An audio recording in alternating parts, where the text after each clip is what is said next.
Hello, I'm Dan from King's Auto Repair in West Reading, Pennsylvania. Getting into the time of year, I want to talk about all season and snow tires versus worn tires, and just to give you guys a quick visual down the line. These two tires are the same model and size. We ordered it for the customer. This is a brand new one here. You can see it comes in at just under 10/32 of an inch. Most new tires are somewhere between 12 and 8/32 of an inch, depending on what the tire's for.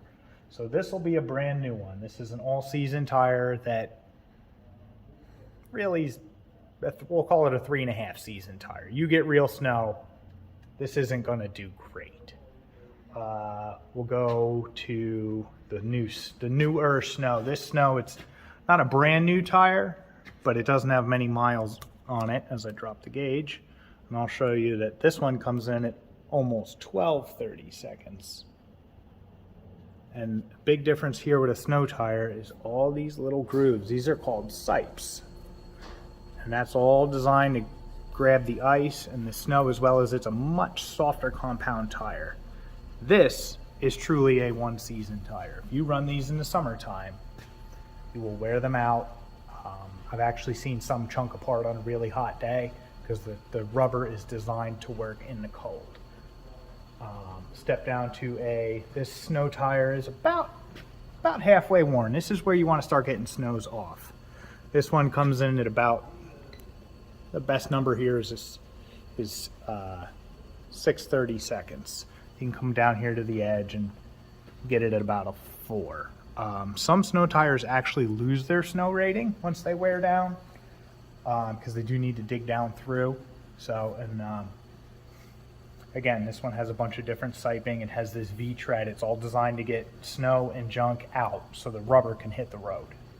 It's all about getting the rubber down to the road as quickly as possible. And then to come down here to the far end, this is a no-season tire. You don't want this really one on your car. So you can measure a 5. Most states will say 2/32 is your minimum, but really on a cold, snowy morning, you're not going to go anywhere with this. I believe we can measure it down to, let's also get a 5 there, but the big thing here is if we can get this in profile, it has this shout here, this lip. This is actually the tire starting to come apart. This is why you look at the whole tire when you check them out, not just stick your finger in the middle and go, okay, look, I have room to the wear bars, I'm good. This tire is junk. This tire needs to come off. If this wasn't already damaged, I believe he hit something, this tire was gonna blow out or something real quick. So just real quick visual. You can see the tread wear bars here. Notice you don't see them very well here. They're very deep in here. Once you start seeing them that prominently, it's time to start thinking about tires. Anything under about 4/32 really starts to become a performance issue.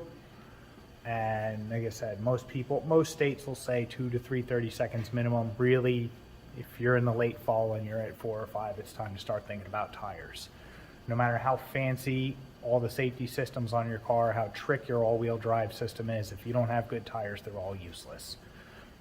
Quick tire tips. Want to show you guys how to be safe out there, and have a good day.